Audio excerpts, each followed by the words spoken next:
Greetings, YouTube. I just thought I'd do a quick little video today on why I bought the 2020 Kawasaki W800. There's a lot of retro bikes out there, and I was looking at quite a few of the different models out there. I think they call them either modern classics or modern retros. But I'll just go through real quick and see what we come up with. There are literally dozens and dozens of reviews of modern retro bikes on YouTube. Not even figuratively, literally, there's dozens and dozens. A couple of universal truths regarding the modern retro, modern classics. People of a certain age, of which I am, tend to get nostalgic in their 50s, which I am, and I did. Motorcycle companies have shifted designs from the Transformer insect. I'm not sure that makes a lot of sense, but it looks like it's either some sort of wasp that turns into a robot or, along those lines. Should be in the movie Transformers. To, I'm doing bunny ears here, classic motorcycle. In order to capture some of the nostalgic yearning and sell some motorcycles. And I think it's working. I don't think it's necessarily enough to turn around the industry, which I think the industry does need to sell more bikes, and we need to get more people riding. And I probably believe that no matter how many people ride motorcycles. But I do think that it's helping. I think it's helping on the wrong side of the scale. It's kind of the Harley-Davidson syndrome where people over 50 buying motorcycles is great, but it's your aging out, market that we really need to start selling motorcycles as a industry across the board to younger riders that are going to be riding a very long time.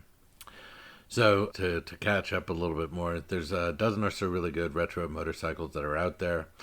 Again, the whole modern retro, modern classic, I'm not sure how, to delineate that. So what I'll say is I'm talking about motorbikes that look like, anything from the early 70s on backwards or older than that is what I'll call modern retros.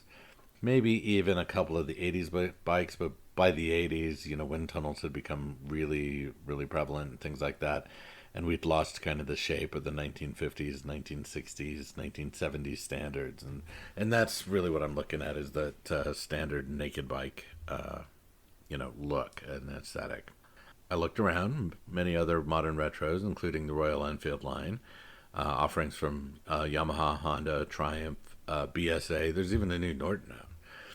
What brought me around to Team Green, Kawasaki?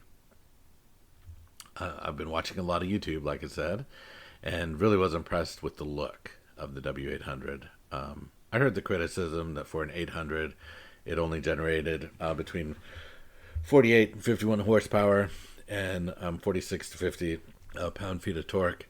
Literally, the R9T makes more than double the horsepower at the crank. The T100 makes 55 horsepower, edging out the W800 as well.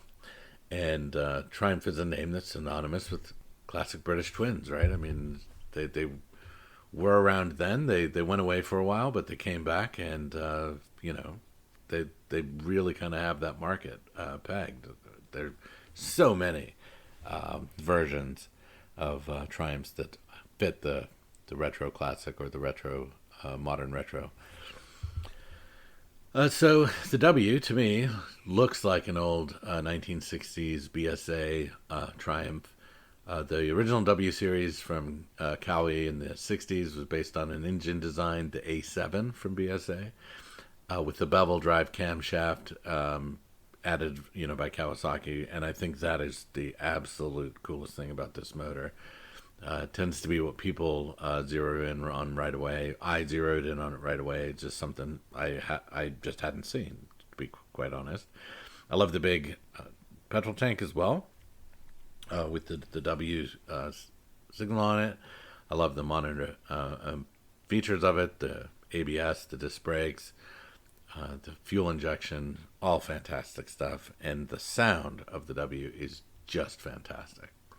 But to get back to the W, evolution brought the bike forward many years. In reality, the original W1 was based on the A7 BSA. This W is probably a homage to the W1, if not as much, then more than the Triumph.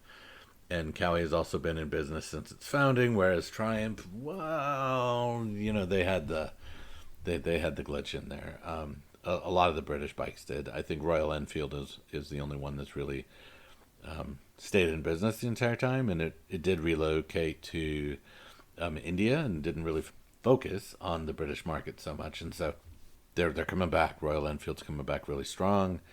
Build quality is really great there, but for me, the Royal Enfield just didn't tick the same nostalgia, comfort that the W had. The W, in my opinion, has a little bit better finish to it than the Royal Enfield at this time.